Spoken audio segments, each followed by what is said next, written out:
Rock stars, let's dive into something game-changing. Hypervac Technologies, leaders in air duct cleaning innovation. Did you know that they started as a small family-run cleaning business in southern Alberta back in the 1980s? That's right. They've walked in your shoes and understand exactly what you need to succeed. Hypervac has taken that hands-on experience and turned it into powerhouse solutions like the Revolution 360 vacuum and the cutting-edge Cobra View camera system. These tools aren't just designed to clean. They're here to redefine efficiency, helping you tackle more jobs with less hassle. Here's what sets them apart. Their top-selling non-PTO air duct truck has become the gold standard in North America. Add to that immediate worldwide shipping, overnight freight to Canada and the USA, and every product being built right here in North America, well, you've got a partner who's invested in your success. But let's talk impact. Hypervac's mission is bigger than just cleaning ducts. It's about making every breath count because, as they say, your ducts are your lungs. With over 40 years of industry excellence, they're the trusted choice for professionals around the globe. So whether you're looking to upgrade your equipment or start the next big chapter in your business, Hypervac has your back. Head over to www.hypervac.com to see how they're helping pros like you take the industry by storm. Welcome to episode 212 of the Business Development Podcast. And today we are chatting with Sophie Baran as the general partner and CEO of Bear Capital. Sophie has played a pivotal role in shaping Alberta's land development landscape, managing over $250 million in capital expenditures and revolutionizing how real estate businesses grow. If you've ever wondered what it takes to develop raw land into thriving communities or how to navigate the complex world of real estate, stick with us. This episode is for you. The great Mark Cuban once said, "Business happens over years and years. Value is measured in the total upside of a business relationship, not by how much you squeezed out in any one deal." And we couldn't agree more. This is the Business Development Podcast, based in Edmonton, Alberta, Canada, and broadcasting to the world. You'll get expert business development advice, tips and experiences, and you'll hear interviews with business owners, CEOs, and business development reps. You'll get actionable advice on how to grow business. Brought to you by Capital Business Development, capitalbd.ca. Let's do it. Welcome to the Business Development Podcast. And now your expert host, Kelly Kennedy. Hello, welcome to episode 212 of the Business Development Podcast. And for today, I bring you an absolute rock star, Sophie Baran. Sophie is the general partner and CEO of Bear Capital. It's a formidable force in Alberta's real estate and finance sectors. With over 2 decades of experience, she has adeptly managed operating budgets, spearheaded substantial transactions, and overseen the development of hundreds of acres of raw land. Her career highlights include managing over $250 million in capital expenditures and negotiating complex deals that have consistently resulted in accretive structures. Prior to founding Bear Capital, Sophie served as the president of LandRex, where she transformed the company from a land development firm into a dynamic real estate enterprise, solidifying its prominence in the industry through strategic vision and revenue diversification. At Bear Capital, Sophie continues to drive business development and acquisitions with unparalleled expertise. Her talent for identifying lucrative opportunities and optimizing corporate structures has ensured the sustainable long-term growth and success of the firm. Sophie's track record of achievement and passion for innovation are not just shaping the future of Alberta's real estate market, they are revolutionizing it. In a landscape that demands foresight and adaptability, Sophie Baran stands out as a leader who is not only meeting the challenges of today, but also setting the standards for tomorrow. Sophie, it's an honor to have you on the show. That was quite the mouthful. I love it. Amazing. Thank you for the work you're doing. And I'm really excited to chat with you today because I don't think we've really had a land developer on this show yet. You know, I could be wrong. You're my 100th guest, but I really don't think so. Well, I love being the first land developer. That makes me so happy. I also love that I'm the 100th guest, and for sure that's going on my profile, just so you know. That's pretty cool. It's pretty cool. It's cool on both fronts, actually. I still find it hard to believe that at this point we're at 100 guests. Like, feels like yesterday. And in some ways it has been. This show at this point is only 2 years old. So we're just celebrating. Probably by the time this show comes out, we're actually celebrating the second anniversary of the Business Development Podcast, which I could have never imagined. That's amazing. I love that. I love that, you have an idea and you have a story, and then 2 years later, like, here you are. Like, I knew I had a good idea. Well, okay, I'll tell you briefly. Since we are at the second anniversary of the Business Development Podcast, we'll just chat about it really quick. Yes, love that. Basically, when I started this show, or when I was making the idea of what the heck I wanted to do, it was late 2022, and I knew I had to do something. I knew it's like, okay, the world is like, you have to have an outward face. What are you going to do? And this is really, I think, before a lot of people realized it. I think everyone was feeling that like we need to do something, whether that be like a YouTube channel, like some type of information out into the world. And for me, I'd listened to podcasts forever. Like I'm a long time podcast advocate. I think I listened to 2 a day since about 2015. Oh, wow. And I was like, okay, like I love podcasts, but man, could I ever do this? Like, I don't know if I can do this. And so I sat on it, finally ordered equipment and put it in the corner of my bedroom. my fiance looked at me after about a month of it sitting in the corner of my bedroom and said, Kelly, do something with that or sell it, because that is a gigantic waste of money. Good.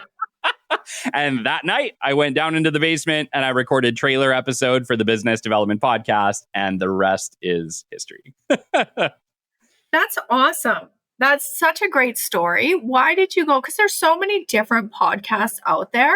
Yeah. And I've just started listening to podcasts. It wasn't actually something that I did a lot in the past. So I just started listening to them as I go for my walks or my runs or whatever it is that I'm doing.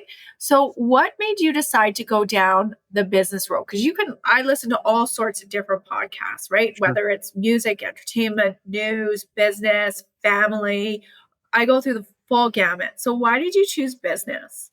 Well, I think number one, because I operate a business development firm. And so for me, it made sense to be able to speak to my expertise, to speak to what I actually know, and be able to showcase that, I think, to the world was the initial idea. But what I also realized, Sophie, was there was nothing out there. Like for business development people, there was nothing. It's been a completely overlooked industry. It's like sales is good, marketing's good, but like business development specifically, completely overlooked. So overlooked that in 2023, I was able to purchase a domain, the Business Development Podcast. And at that point, it was like, okay, like I have to do this. Like if this is available, there is no choice. It is happening. It is so true. It is like the business book side of things. Like you can get business books and you can get all these types of things. But in terms of like transitioning it from like, how do I say this? Our predecessors of business leaders loved a good business book. And don't get me wrong, I do too. But I'm also like, my life is really busy. I'm on the go all the time. So unfortunately, like my passion for reading happens between like 10 and 10:30 at night, because that's all the time that I have because I'm on the go. And reading requires you to sit in a chair and have that free time. So I love that this is like, gives me the benefit of a book, but in an audio version. Well, thank you. Yeah. I've heard a lot of people tell me it's like a lecture in a half hour or a lecture in 40 minutes, right? It's like if you read a book, you're probably investing 4, 5, 6 hours into a book to learn, one concept, because most books are trying to pound one concept into your brain. You need to do more of this. But it's like with every single business development episode we do, sure, we repeat concepts, but usually we have a lot of new concepts or a lot of new ideas in every episode. Plus, with every single expert guest like you we bring in a whole nother level of expertise that, you wouldn't get anywhere else. And so like on a certain level, you can cram a lot of information by listening to business podcasts over reading just a single book. Oh, and if you think about like, through my business career, like what are The most salient messages that I've ever received in my business career have been through business partners that I've spoken to, that I've talked to, that have shared their experience. Like that, those are the messages that sounded with me, and those are the lessons that I took and I carried them through business. So I like that. You don't get that in a book, and I'm not dismissing books because I love myself a good book, but you don't get the candid perspective. Yeah. Yeah. It's funny. I actually read more books now than I ever have because we interview a lot of authors, and I feel like I have no choice. Like I feel like on a certain level it is inauthentic to interview an author without at least reading their book, and you see it everywhere. So I read a lot of books now, Sophie. I'm probably up to like 4 to 5 a month. It's getting a little bit bonkers. Wow. I really need to like tone it back a little bit, but yeah, but on the other side, I completely agree. It's like I like reading books. What I don't like about books is the time commitment required to read them. It makes I don't have the time in my life right now to sit down and do it. And at times like I miss it. If I love all types of books, but I've always loved like a good story. Like I love a good underdog story based on a true story. Like I love all that stuff. So it makes me a little sad that I don't have the time to read as much as what I used to. But I mean, a good book can transform you into a place that television cannot. Totally. And like my solution for that for a number of years was Audible, right? And I've listened to a lot of audiobooks. One, I can just like a podcast, I can listen to them on the go. I can listen to them on the truck. But you know what I'm finding? The older that I get, I feel like I don't retain the audiobook as well anymore. And I don't like that because I feel like I tune out. Like, I don't know if it's about getting older, if it's just about, honestly, I'm a millennial and I get distracted. And so I find myself like listening to audiobooks, but not retaining as much as when I can physically read the book. And it is what it is. And I don't really know how to fix that, but I do, when possible, I do prefer to read the book because I just, at this point, I get more out of it because I feel like maybe I can just dedicate more of myself to it. You totally can. You get lost. I mean, I find like, it's like listening to music with an audiobook. It's sometimes you just get lost in your own thoughts and in your own head, and you tune out what's in the background versus like if you're reading, you can't get lost in your head because your head is focused on the words in front of you. Yeah. Well, that's right. It's like it's all attention. And we live in this time where, my gosh, it's harder than ever to get anybody's attention. And, I'm the first to say I have a very short attention span. And so whenever I'm teaching people marketing, and I'm just saying, I'm like, look, like you have like 3-4 seconds to rope me in. So figure out how to do it real quick. And guess what? I'm a millennial. You have Gen Z next. It's going to have an even shorter attention span. Yes. I think my kids are Gen Z, so that explains a lot. I don't know. I don't keep up with the generations, but I think that they are. Yeah, probably. Yeah, our kids are. Yeah, it's just one of those things, right? They're being bombarded. We're all being bombarded with so many ads. I think on average, we're probably seeing we got to be seeing like 1,000 ads a day. If you really think about it, we've got to be probably getting around 1,000 ads a day through various forms of media or entertainment. And it's just like, it's harder and harder and harder to get people's attention. And so like you need to step up your game with any type of marketing, and you need to make sure that everything is short, concise, and beautiful, because those are the things that are going to wrap us in. Yeah, absolutely. So Sophie, talk to me. How did you end up on this journey? You've done so much. You like walk me through this. How did you end up on your path?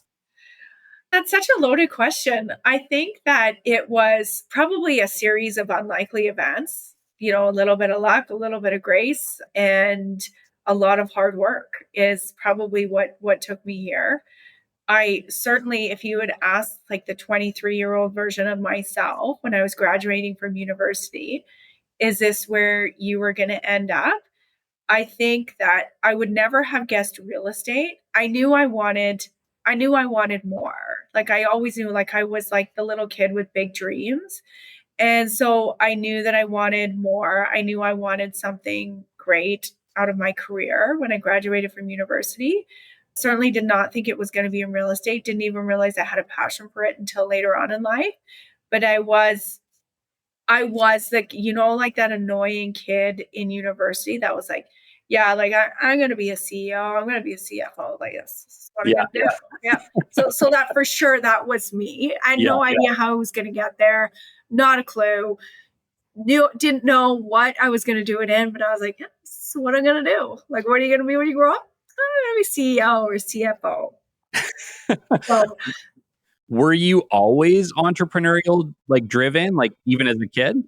yes. Yeah. Like I was like, I think so. Like not full. Like I've heard stories of like these like major entrepreneurs and certainly not to that level.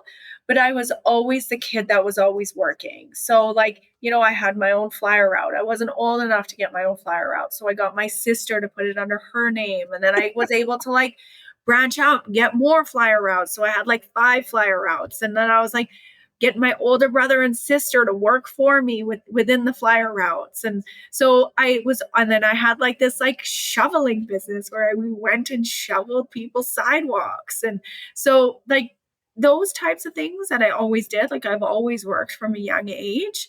And so I don't think I recognized it. Like I just thought that's just what people do. I didn't really question it. I was like, oh, that's what people do. Yeah. Yeah. It's funny because so many entrepreneurs that I have on the show have that same story, right? Like they started off young, they either had a lemonade stand or they were selling something. I had one lady trying to sell stray cats. There's been so many amazing young entrepreneurial stories. And I think it really is in the blood with a lot of people. A lot of people, it's like from kids, whether their parents were entrepreneurs or not, they were entrepreneurial. They were out there figuring out how can I earn some money to do what I want to do. I'm not going to wait for someone to give it to me. I'm going to go figure out how to do it. And it looks like you're no different. Yeah. And I mean, I absolutely did not come from the entrepreneur family. Like both my parents were in the education system. So they're both chemists. They both worked for colleges and they were teachers, union workers. My brother went down that road. My sister went down that road. So like I show up to family dinners and they're like, there's the odd one. We're not allowed to talk about politics. Like politics has been completely taken off the table. Like my dad, who's in his late 70s, is like, you are not allowed to do this anymore. Like my heart can't take it. Yeah. So that's gone. But yeah, it's definitely not from the entrepreneur family. Okay. No, it's interesting. My mom worked in healthcare. My dad had his own maintenance company, but he really just worked for one client pretty much forever. Like he really was that like 40-year career. It was so funny. Like he was an entrepreneur, but he just worked on contract for this like one client for literally 40 years. He must be really good. Yeah. And so like, even though we came from an entrepreneurial background in a lot of ways, I was encouraged to go to the trades. And nothing wrong with the trades. It just wasn't for me. I knew that I wanted to do something else. I worked at a car lot when I was in high school. And so for me, it was like, okay, like I know these cars inside and out. Like, why don't I just go do that? But they wouldn't hire me because I was young. I was like 18. I had no experience. They're like, go get some type of sales experience and come back. So I literally went and I worked at Visions Electronics in Edmonton for about That's 6 hard or 8 sales. Yeah, it was for about 6 or 8 months. Left that, went back, did car sales, but it was literally 2008. So the whole market just like fell out. I think I had like 2 good months and then it was over. But it really did launch me into what I have become today, which is very weird to think about. It's like I didn't really like car sales. It was not for me, but without doing that, without that kind of kickstarting this path, I'm not sure that I would have ended up here. And what's funny, Sophie, was that I actually left. So I did car sales for a little bit, went poorly, went into part sales for, a number of years, ended up getting laid off like around early 2010. And my sister's like, Kelly, like go to college. Like, what are you doing? Like, just go to college, figure your shit out. And so, yeah, I ended up going. I enrolled in a business admin course. It was like a fast track 2-year diploma. I literally did it in 1 year. I got 5 days off the whole year. Like it was absolutely bonkers. Came out the other end with a diploma and I'm like, yes, now I don't have to do sales anymore. This is over. I'm going to go get an operations job. I'm going to go like work at a company and do something that's like, I understand it's just super easy. And then I ended up working at a company for like a month and they're like, look, like, I think I had to interact with like a handful of their clients and it went really well. And they're like, okay, look, like you're not doing this anymore. We need you in business development. Do you know what business development is? And I literally Googled it. I'm like, what is business development? Because they didn't teach me about this in college. And yeah, that's it. Like the rest is history. I worked for 10 years at that organization doing business development. And honestly. Like went from running from sales to just loving it and embracing it wholeheartedly. And like, I don't know what the heck I'd be doing if I wasn't doing business development at this point. It's so funny. And by the way, like I've done that so many times where I've sat in meetings and somebody said something to me and I have no idea what it is. And I Google it underneath the tables and I'm like, oh yeah, yeah, I know what you're talking about. Like, I know, I actually did. But so I've done that so many times in my career. And I think it's like, I think you nailed it perfectly, is if you are fortunate enough to be in the right situation where somebody sees a talent that you didn't even know you had, right? So somebody saw this talent that you had in business development and they were like, this is where you need to be. And that's like, that is a good leader. That is a Yeah. good organization to look to be like, listen, this is where you need to be. This is a talent that you have. So let's foster this. Let's grow this. And we're going to take a chance on you and you take a chance on us. Yeah. I think that that is the mark of good leadership, a good organization. And that's all you need is one person to say like, hey, you know what? You got something here. Yeah. Yeah. No, I agree completely. And like to this day, me and my former boss are still very close friends, right? Like, yeah, I owe that man my career because I would not have gone down this path. Like there's no question. If it wouldn't have been kind of reinforced and was like, you know what, just keep at this. I think there's something here. It's a little bit hard to believe sometimes that I could be doing something completely different. Well, and yeah, it just takes one person. And sometimes who we are and who we think we want to be can be different. And I think you just have to be okay with it and pivot or be willing to work really hard on who you think you should be. Yeah. And I would say like, in my experience, probably 99% of the time, nothing goes exactly how you plan. Nothing. Especially in business. Absolutely nothing. Especially in business. It's like you can make all the plans you want, but the real thing you need to do is be prepared to say yes when the right opportunity comes. Because I can almost guarantee you that moment where you're ready to say yes is not going to be in your plan. I think if anybody were to ask me, like, what's the critical skills or attributes you need to have to be a great business leader to be really successful in business, I would say like it's a couple things. One is I would be like, you have to be tenacious. You need tenacity, call it hard work, call it whatever you want, but that's what you need. And the other thing is you cannot be scared of change. Yeah. You have to love it. You have to embrace it. And if you're scared of it, if it terrifies you, it's not the right path. I would say that I've never grown from running from an uncomfortable situation, but I've always grown when I just took it on and embraced it. Oh, it's all the time. I used to hate public speaking. Now I don't love it, but I will do it. But I always forced myself to do it. And don't get me wrong, like there was this process that I would go through. I would commit to doing an event. I would commit to public speaking. And then I would be sitting there waiting to be called up. And there would be this whole process to go through. Like, I'm ashamed to admit, like, there's been times where I wish somebody in the crowd would have a heart attack so that I wouldn't have to go up there and talk. And I was like, oh, please get a call that someone's died. Like anything, get me out of this. Like anything I can do. But I forced myself to do it over and over and over again so that I still don't love it, but I don't hate it now. And there are times where I'm like, this is really empowering. Like, this is like, there's times that you go up and now you know when you're nailing it, you know when you're not. And when you nail it, when you're public speaking, it can be the most empowering thing you do. Yeah.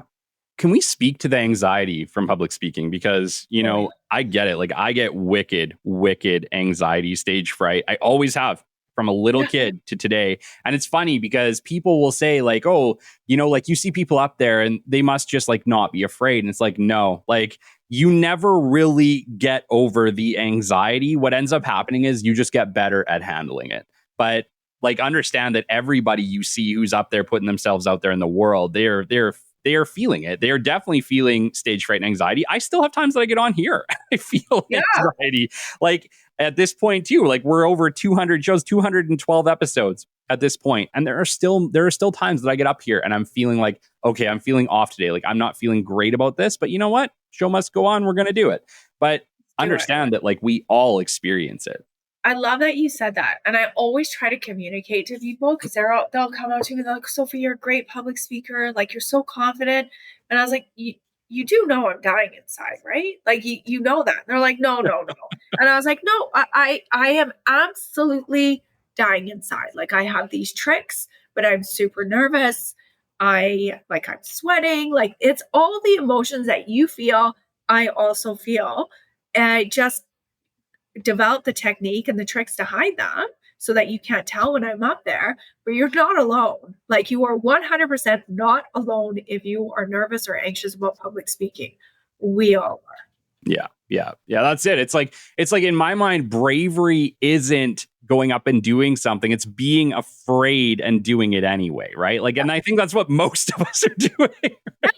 No matter what you're doing, whether you're putting yourself out on social media, whether you're doing a podcast, whether you're doing a YouTube, whether you're doing a big public speech, we are all experiencing that angst, that anxiety feeling, and we're just figuring out a way to move forward.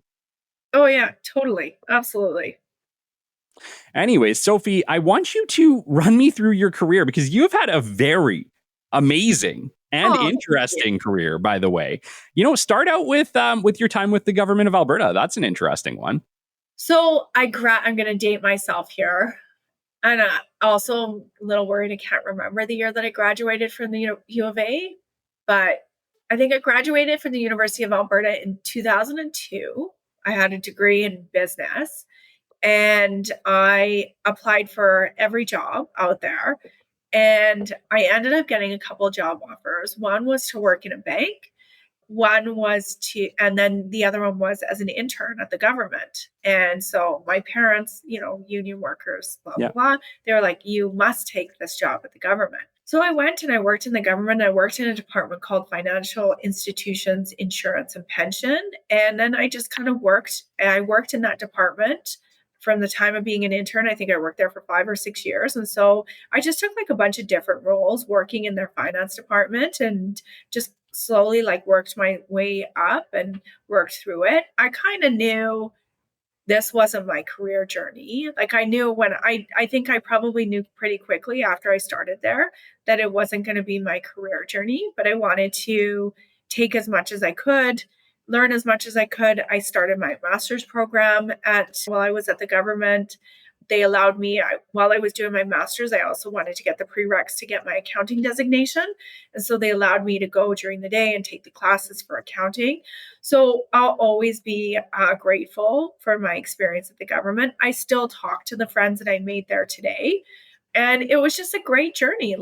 I learned a lot of things about policy. I learned how to be a really good reader in terms of legal type of documents, manage big groups of people with differing views and being able to balance that out. And so I just got some really great experience. And then after that, I was close to getting my master's, and I felt like I needed to get a designation. My path was really more finance oriented. And I was I said before, I was yeah, I'm going to be a CFO or I'm going to be a CEO. So I was wow, you need an accounting designation. No one's going to take you seriously unless you get this accounting designation. So I decided to get this accounting designation. And so I was okay, well, I need an accounting job so I can learn how to do this. And so it's a little tricky trying to get an accounting job when you have no experience in accounting whatsoever. Sure. And now I was a senior manager at the government. So I had some seniority in my career. I had a lot of doors shut in my face for sure, but somebody opened the door, and I went and I got a job as an accounting analyst at Enbridge. Totally took a pay cut, took a major step down in my career, but I was whatever, this is what you got to do. My husband's great, super successful. So he was it was okay. We had the flexibility to do that. And so then I went and I worked in Enbridge for, I think, 5 or 6 years. Again, it was amazing. I learned how to be an accountant. I worked with some fantastic leaders. There was one gentleman I worked with there, and he essentially taught me everything I know about accounting. And so I did that, had my kids, came back from maternity leave, and worked through that with Enbridge. And then I was okay, it's time for me to make a career change. I need to do something different and diversify my skill set. And then I went to work for Canadian Western Bank for a couple years. Worked in their corporate finance department. So I worked there for 3 years. I worked with them on a major banking software transition. I worked with their board of directors quite a bit. I worked on like their divestitures. And so that also was really great experience. I did a lot of the board reporting. So it really taught me how to work at that level. But I was very clear to me while I was not at Enbridge, at CWB, it was very clear to me that this was not my passion. Yeah. And that I was working double time to make up for what I lacked in passion. Like it was just hard work. Yeah. I had young kids at the time. I worked more. I carried my kids sleeping out of that office more times than I care to count. So I actually left Canadian Western Bank. And I was like, I don't know if I want to work anymore. My kids are young. I don't want to lose this time with them. I felt so distracted all the time. And so I don't know how long I took off, but I took quite a period of time off. Now, during that time, I was like, I'm going to be a stay-at-home mom. So like, let go of the nanny, where I'm going to be a stay-at-home mom. Now, my husband had the wherewithal to be like, he packaged it in a prettier box where he was like, listen, you worked really hard. So let's just keep the nanny and let you relax for a few months before we really make permanent decisions. Fast forward like 6 months, I go to Dwayne and I'm like, I'm dying of boredom. Like a piece of me inside is dying. And he's like, well, good thing we kept Patty. My gosh. Yeah. Yeah. Like that's it. It's like, I think it's really hard, especially when you've worked as hard as you have and you put so much effort in to just like to walk away from that must have been really challenging. Can we talk about like that choice to leave? You know, I mean, obviously you've invested a lot in your career. You're going places. Yeah. It's taking a step back to be a parent is incredibly admirable. You know, my fiance has done the same for us. But I also see the challenge in that for her and for you. It was actually like I had a moment. Like I'm not really one of those people that's had a moment. Like I'm very practical about my decision making, but I was always very like, I was like, you know what? I'm a mom. I got to take the kids to their activity. Like I didn't like to put too much on the nanny. And so I used to like run home to take the kids to their activities. And I was taking my son and he was probably maybe 5 or 6 at the time. And I was taking him to karate. I had my daughter, she would have been like 4 or 5, had my daughter with me. And Isaac, my son, he said something and I laughed. And then he turns to me, he goes, Mom, do that again. And I was like, what? And he goes, laugh. I never see you smile anymore. Mm-hmm. And I was like, oh, like that statement, it just hit me. Like, I'll never forget it. It just hit me. And then I took the kids off and then Dwayne came home that night and he was working like crazy because he had his own business. And he came home that night and we sat together and I was like, I can't do this anymore. Like, I can't have my kids at this young age look at me and I'm not smiling. Yeah. And he's like, what do you want to do? And I was like, I think we need to hit reset. I don't want to do this. I want to be a mom. And so it was almost kind of easy because he said that. And obviously it must have been at the back of my mind. I just wasn't like emotionally advanced enough to realize it. But because he said that, I was like, yeah, no, I can't do that. Yeah. Well, no. It was just, yeah. It's hard. It's hard. It's hard being career driven and trying to balance that with being a good parent, a good partner. Like, my gosh, I haven't met an entrepreneur yet who hasn't struggled immensely with balance. Oh, so if somebody has the formula, time management is bar none my biggest challenge and continues to be, has been probably my whole life. But for sure, since we've had kids and for sure, since like I've geared up here, it's time management. I'm like, this is so bad. And I'm sure people would not agree with what I'm saying. But saddest part is like friends. I don't have time for friends. I'm sorry. If you're not a friend who can't handle me texting and being like, hey, just so you know, I still love you, right? Like if you can't be that friend, you can't be in my life. I'm going to be a flake. I'll tell you right now. Yeah. I struggle with that. And I think so does almost everybody that I've talked to on the show. It's just, and it's not that, you know what? It's that if I have spare time, my family deserves that time. I think that's the challenge that I run into because, like you, I work a lot. I have a lot going on. And I want to make sure my clients are happy. I want to make sure the listeners of the show are happy. And I want to make sure my family's happy. And as much as I love my friends and I love them immensely, like you said, it's like, maybe if I get to see you once every, 3 to 6 months, I'm thankful for that moment. That's all I can say. Oh, and I love every minute of it. Yeah. And if you need constant attention as a friend, it's not going to work for us. It's tough. Friendship as an adult is just a tough thing. I think it's tough for everyone. I don't think it's just us, Sophie. I think so too. Let's go with that. Makes me feel better. So let's do it. Yeah, totally. Well, take us into tag developments. So tag was just like a short stop. So I was really bored at home, struggling with like letting my career go and what that was going to mean for me as like an independent woman and things like that. And so I was like, hey, I'm going to dip back into this. I really want work-life balance. And I had kind of started to realize that I loved real estate. We had done some investments on the side and I had a lot of fun with them. So I was like, okay, I'm going to try this out. And it was small and it was quiet. And I thought this was a perfect balance for me. So I went in and I worked for TAG as their controller. And TAG's a fantastic company. I did discover that at work, I'm either 0 or 110, but I don't have an in between. And if there is an in between, it eats away at my soul. So I can't do that. And that's what TAG was. It was an in between. It was a step. And so I was typically every day by like 11 a.m. I was done my work. Like I am the person, like I show up at 7, whether I need to or not, because I think that's what I should be. And so I was like, I was done by 11 a.m. and I was like, what to do. I can be very disruptive, very distracted for other people. Like I really can take everybody else down the dark path with me. So but I still kind of was like, oh, this is the right thing for my family, blah, blah, blah, blah, blah. And then Landrex came around and they headhunted me. They came, I had a couple interviews with them. I was really on the fence with Landrex, big time. And then I met Larry, who owns the company, and he and I hit it off immediately. And he just like, we hit it off. We got each other. And then I went over there and I started working for Landrex.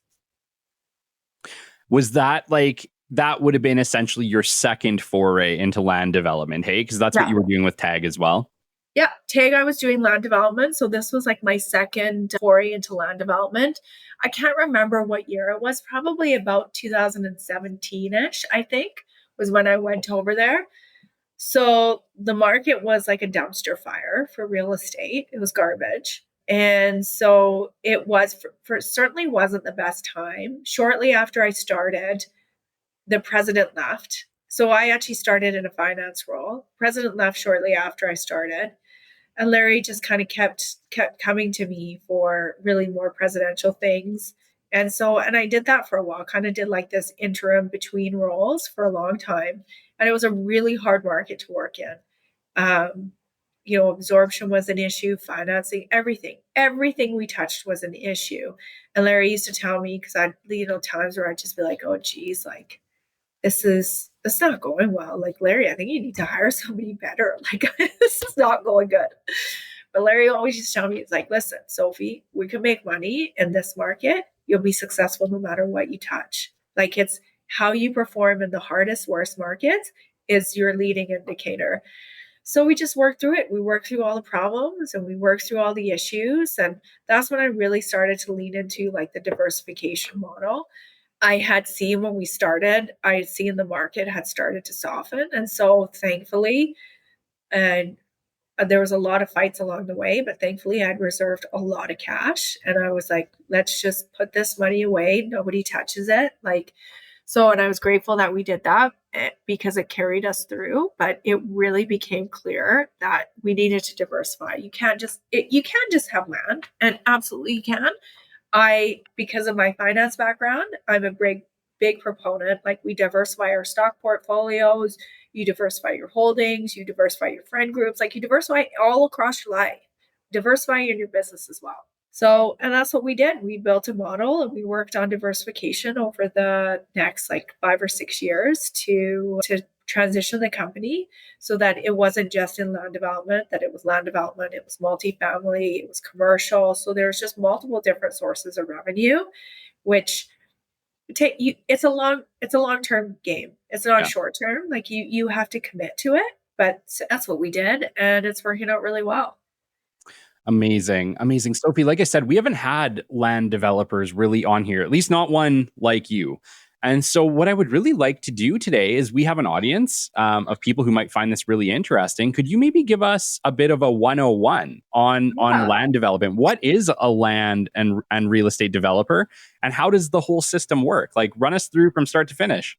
So I'll talk because it's not all made equally. So I'll just talk about land development at a very high level.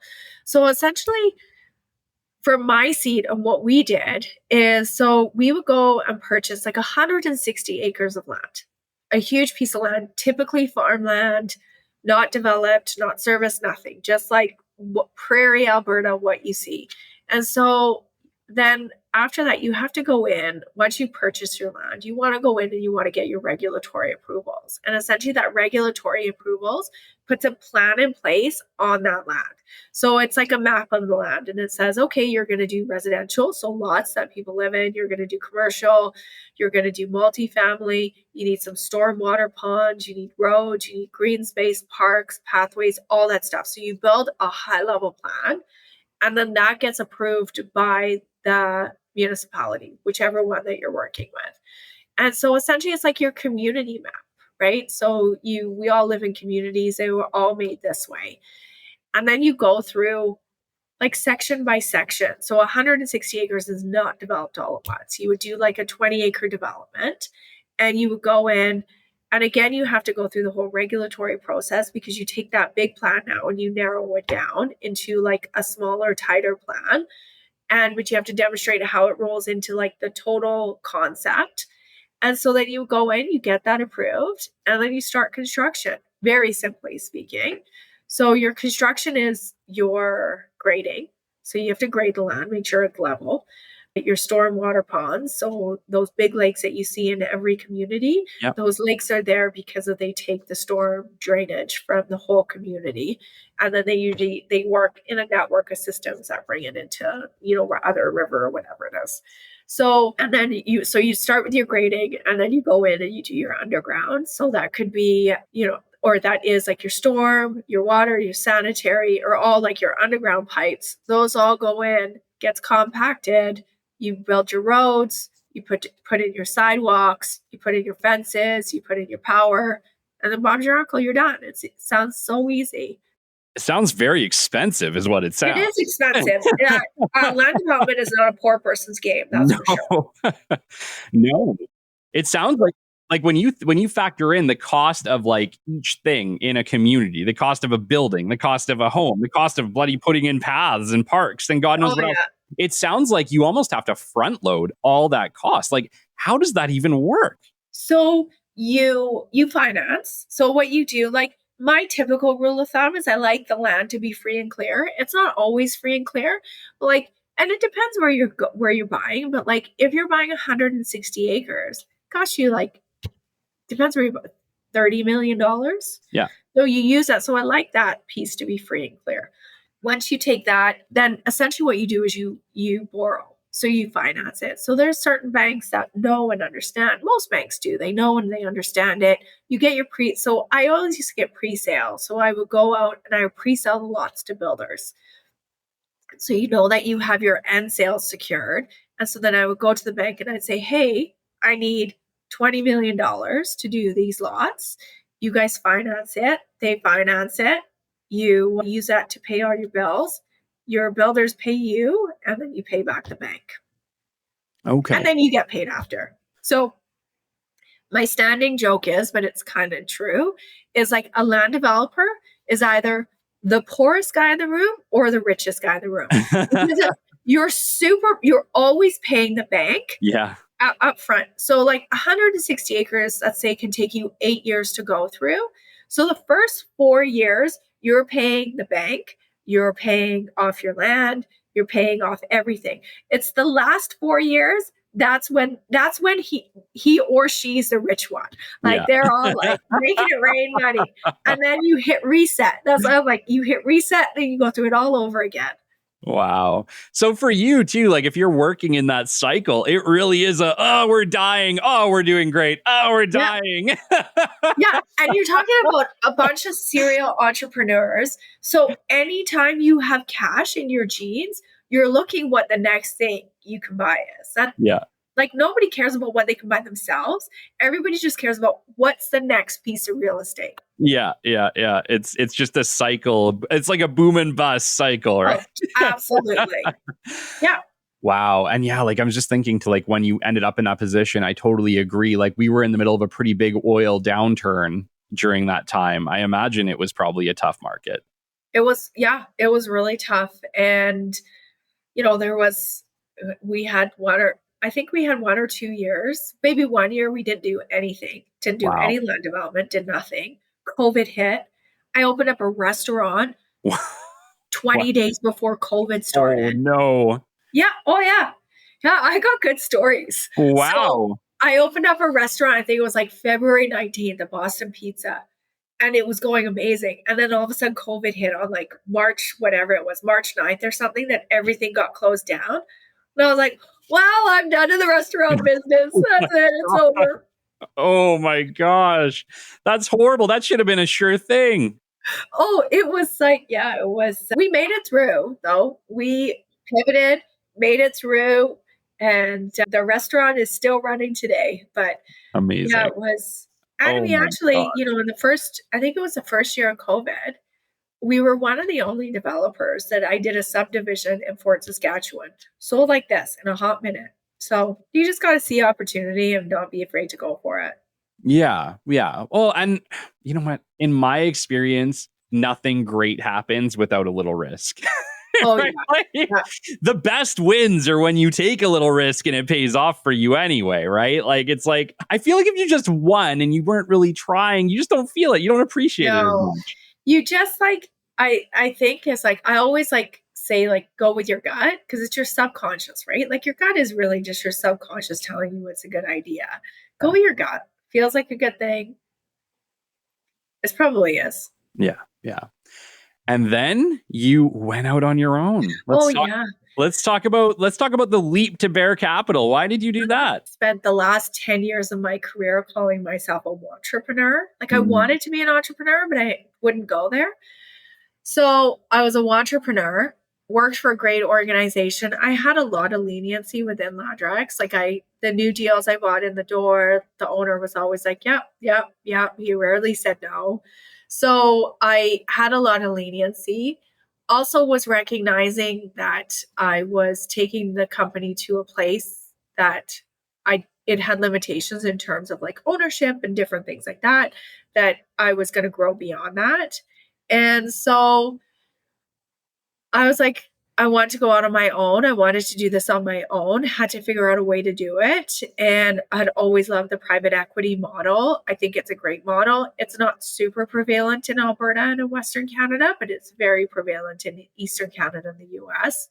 And I honestly, like I just took the leap and I was like, I was more scared of not trying than I was of failing. Yeah. And I think that was what it came down to. You know what? I agree. I think it's way worse to not try than it is to try real hard and fail. Because at least if you try and fail, there's a lot of lessons that you learn along the way. And a lot of grit that you learn along the way. Right? Totally is. I've talked to so many people on here who have had, their first business, second business, whatever, didn't work out. But by the time they got to their third business, they absolutely killed it because they learned so many lessons from those first two failures. Yeah. And that's like, I give the story to my kids all the time. And I say to them, like, there's no shame in failing, but there's shame in not trying again. Yeah. Like that's where you should be ashamed of. And so I was like, okay, well, you have to take your kids' lessons. I love that you talk about grit all the time. I actually read were talking about books. I read that book earlier, a couple years ago. It's a great book. It's a great read for anybody. It was a great read for me because it resonated so strongly with me. But yeah, it's not like I had, I just knew I wanted to be on my own. I knew I wanted to make my own decisions. And I know real estate. I know how to make money off of it. And so I was like, it's just about whether or not I can sell this story well. That's what it came down to. I think I can. Like, we're in the capital raise stage of Bear Capital right now. And it's going well. We're getting traction. People are interested. It's a really tough time to raise capital in the market. We've built great relationships with First Nations over my past history. And I have some great people who have come out of the woodwork to support me and to rally behind me. So I've been extremely fortunate in that area.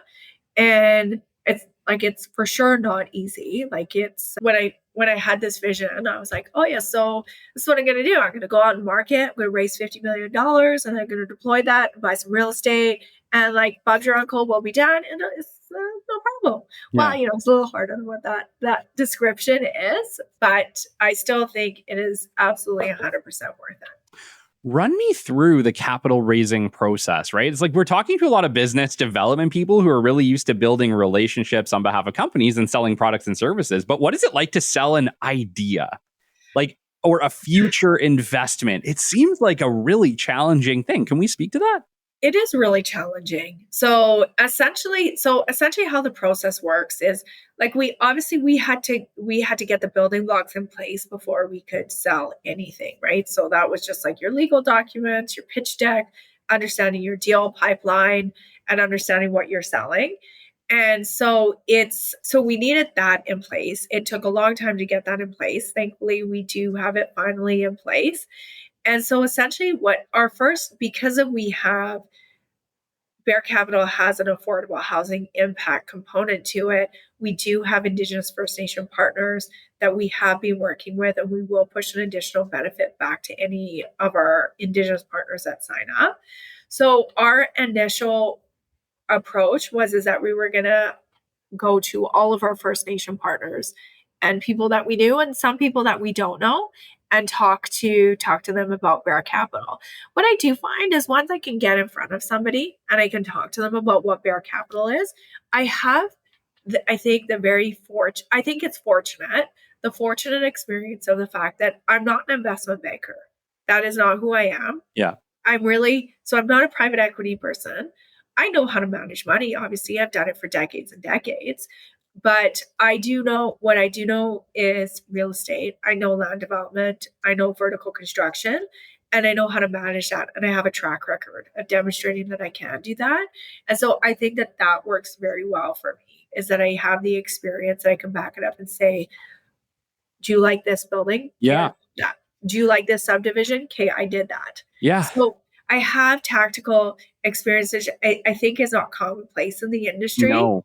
Yeah. So that is where, but I am up against like big guys with a lot of experience that show up, in suits, and they've got billions of dollars behind them.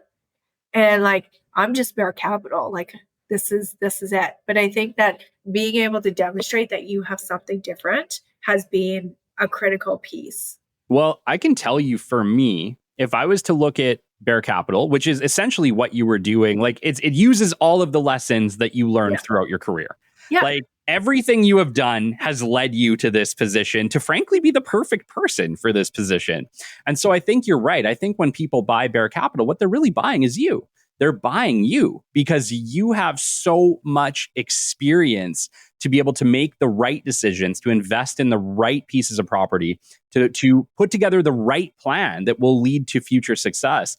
To me, that's more valuable than someone with a whole bunch of money behind them. I would much rather have somebody who knows what they're actually doing because they've done it for many years. That's what we're finding. It's like that, as long as I can get in front of a person and I can talk to them and I can demonstrate, hey, this is what I've done, this is what we do, then they're definitely much more receptive to the concept of Bear Capital. And that's how we have been able to get the traction that we've got. It took, I would say, like, it probably took about 3 months of like people not answering your phone call, people not like responding. Yeah. But now what's happened is we've come over the hump. We've got over the hump. And so now people are reaching out to me. They want to talk to me. They're trying to get me involved in what they're doing. And so we jumped over it. And now we're starting to see things move forward, which is like, I'm not going to lie, there was like many sleepless nights that I had. And also like times where I was like, oh my God, I'm going to throw up. Like, this is a full body reaction. Like, what did I do? Yeah. I remember my boss telling me, Kelly, you're not an entrepreneur until you wake up in the middle of the night and you have a little freak out. And I was like, I remember having that like probably about a year ago. And I was like, okay, I did it. I made it. Oh, it's like I think it was like 2 nights ago. It was like 3 or 4 in the morning. And I was wide awake in bed and I just started hammering out emails and typing notes to myself and da. So my husband wakes up and he looks over and he's like, this again? Because he knows, like, it's been so many years where I'll be up in the middle of the night because I got something on my mind. And I'm like, I got to get this. Like, I'm not going to sleep anyways. So I got to tackle this. Yeah. No, I totally feel you. So let's chat a little bit about the current opportunities going on at Bear Capital. Yeah, absolutely. So essentially, it's exactly how I described it. Bear Capital is a $50 million real estate fund. I'm taking the lessons that I learned from the value of a diversified portfolio, and I'm absolutely applying this to Bear Capital. We did break it out into 2 kind of smaller sub funds, where one is affordable housing impact and the other one is land and standalone commercial and industrial. And the only reason that we did that is some corporations and some companies have a mandate to only do impact and to only do affordable. So it allows them with an investment vehicle that they can just come into this side of things while we still maintain the concept of diversification, right? So, if you have $5 million, you can split it between the 2 funds and you'll have the same diversified experience. So that's essentially what it is. Our deal pipeline is always evolving as we go through our capital raise phase. We do have, some targeted assets. We're probably looking to take some under contract pretty quickly. Those assets really are, I really like the mixed use concept. So commercial with multifamily above it. It helps balance out your multiple layers of affordability that you can introduce because of it. The commercial will support the revenue that you're losing on the affordable side of things. So you're still able to manage your returns. There's a land side. We're looking at a piece of land on Vancouver Island. There's a piece of land in Edmonton that we're looking at. The time to invest in real estate is right now. Like that, I cannot stress that more. Everybody has heard, everybody knows the number. It's like in 10 years, Canada is going to have 3.5 million homes that they're short. That home shortage is going to be centered and focused in on Western Canada and in particular the prairie provinces. We have massive migration into this province, something that we've never seen. We all know about the Alberta bubble. It's a real thing. But this time, Alberta bubble was always created by oil and gas, but this time it's also supported by migration, right? Yeah. So we've never seen that. We've always been a place where people would come here to work, but then they would leave and go home wherever their home was. Now we're seeing people moving into Alberta, moving into Saskatchewan, moving into BC, and they're making this their permanent stop. So there is a demand. Rental rates are increasing. I think Edmonton was just voted the 5th most affordable place to live in the world.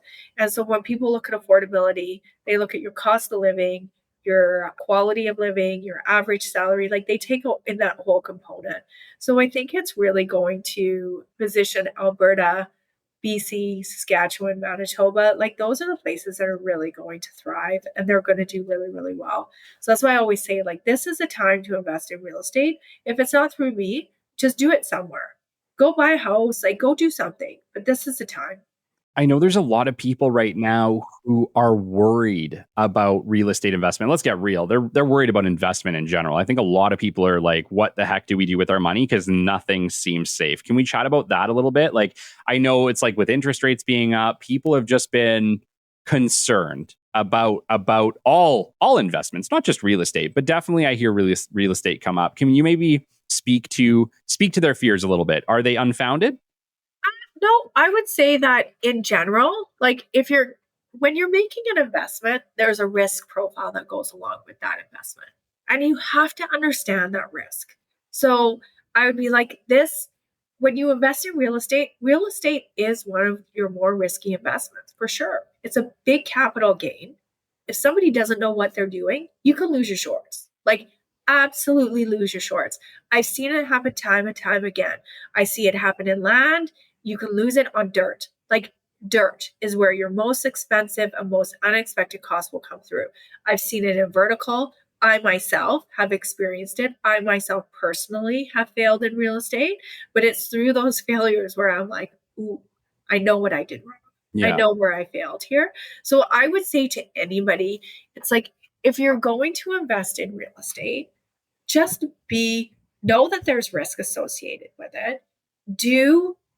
And manage and determine whether that risk fits your risk profile. So if you're going to invest in it, but really you're most comfortable doing GICs and bonds, don't go put it in real estate. That is going to cause you so much anxiety and so much grief. It's not worth it. But if you're okay with the risk, you can make big money. You can make great returns that you'll never make on a GIC or you'll never make on a bond. Interest rates are higher. But I think the good news is, now this is my perception and I'm not an economist, but the good news is I think we've taken the risk out of interest rates right now. Interest rates, like I was just at a talk with TD Bank. They were talking about they're expecting a couple more cuts. I expect there to be a couple more cuts. I don't think we're in an escalating interest rate environment now. I think we're in a decreasing interest rate environment. But one of the things that we always do is I forecast the bad, but I do not forecast the good. I always like to be surprised that I made more money. Sure. Like I was like, oh, yeah, you did better. Like I like that. Yes, we like tax returns. We don't like owing tax. Yeah, that's exactly it. So for example, in my models and in the fund, we're not forecasting a decrease in interest rates. Do I think it's going to happen? Absolutely. So will our returns be greater than 20%? Probably. But right now, I'm going to stick with my 20. Yeah. So I think your massive increases in construction costs that we saw after COVID, they've come through. They didn't decrease or go away like we would like, but now we know the market that we're working in. So now your question is, so you've got costs, you've got interest rate, and you have absorption. So now your question is, do we think we have absorption? Do we think people are going to buy? Do you think people are going to rent? If you think people are going to buy, you think they're going to rent, then this is the right risk profile for you. If you don't, or you don't know, then it's not. Yeah. Well, I think you're completely right. I think Western Canada is beautiful, and it's like people are just realizing that, and we have the lowest taxes in Canada. So what are you guys doing? I love where I live. Me too. I'm Alberta, born and raised. I couldn't imagine being anywhere else. Yes, absolutely. Yeah. Sophie, I wanted to chat with you about your ideal investor. We're talking to people around the world. So first off, do you accept investment from the United States?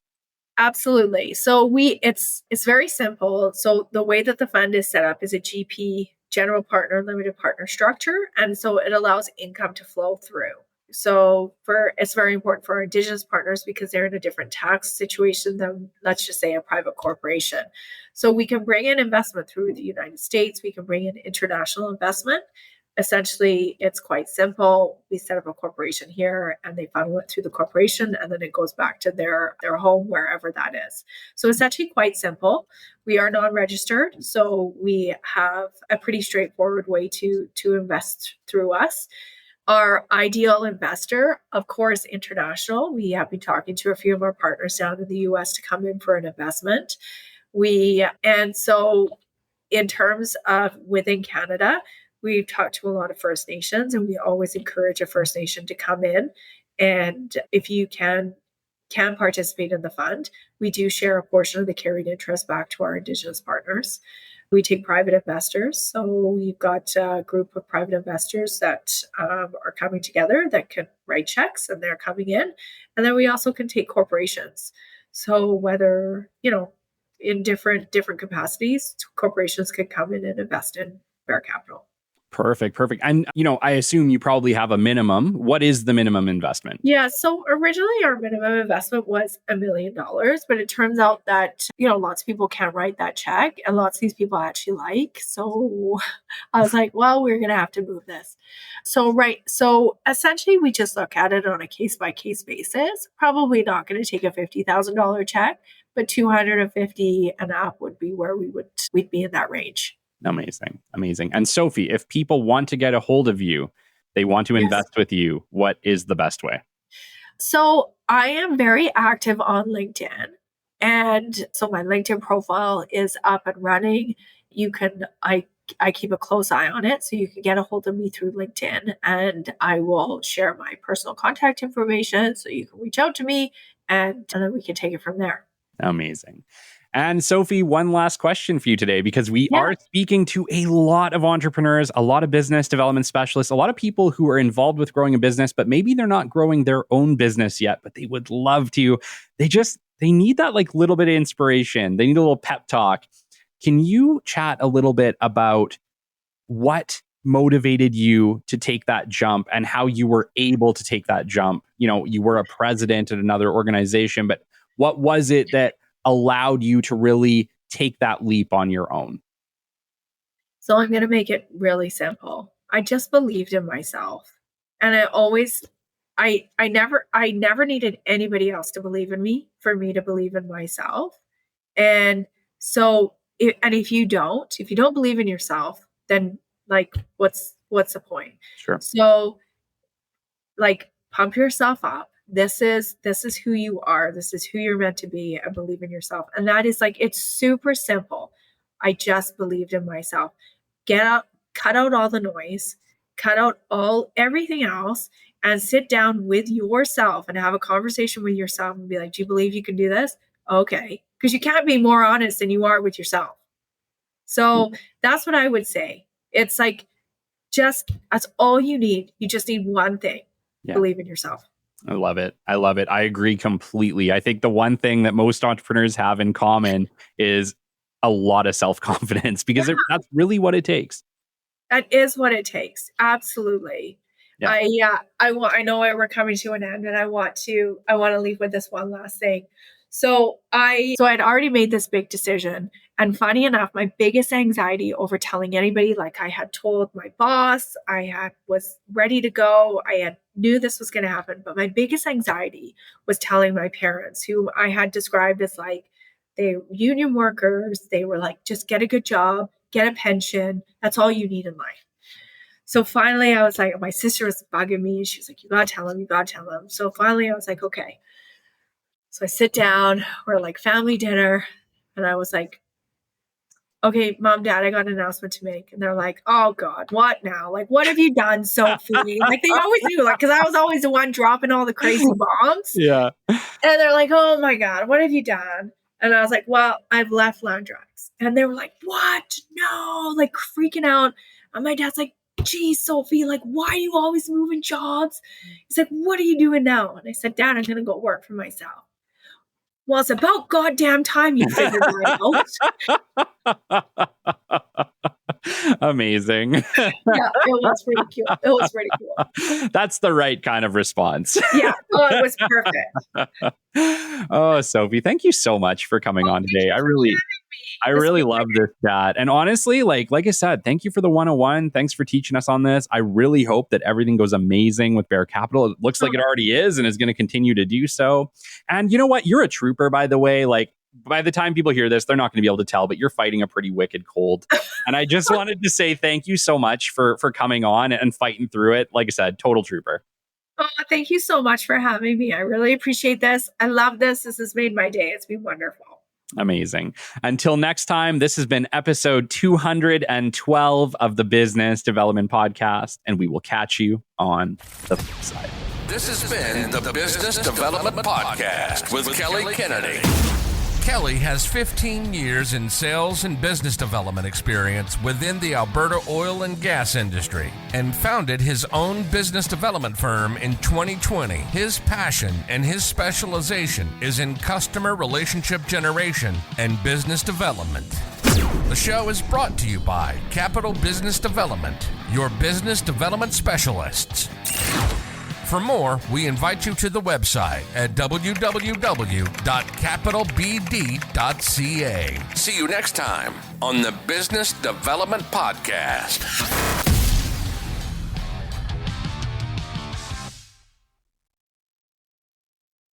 Hey Rockstars, today I'm thrilled to introduce you to Fabled Solutions, an incredible new sponsor revolutionizing custom software development in Canada. Whether you're a business owner with a game-changing idea or a company ready to streamline operations, Fabled Solutions is your go-to partner for creating tailored web and mobile apps. With over a decade of experience, they don't just build apps, they craft solutions that grow with your business. Their secret? A strategic approach that blends deep industry expertise with a commitment to quality. From day one, Fabled Solutions works closely with you to prioritize what matters and deliver a minimum viable product that's functional, impactful, and built to scale. They balance speed with precision, crafting flexible database architectures that save you time and money as you grow. Whether you're automating internal processes or launching a groundbreaking product, Fabled Solutions has helped businesses of all sizes bring hundreds of ideas to life. Proudly Canadian, their commitment to excellence rivals anything you'd find in Silicon Valley. Ready to turn your vision into reality? Visit fabledsolutions.com to learn more about how Fabled Solutions can elevate your business. Fabled Solutions, because great ideas deserve extraordinary execution.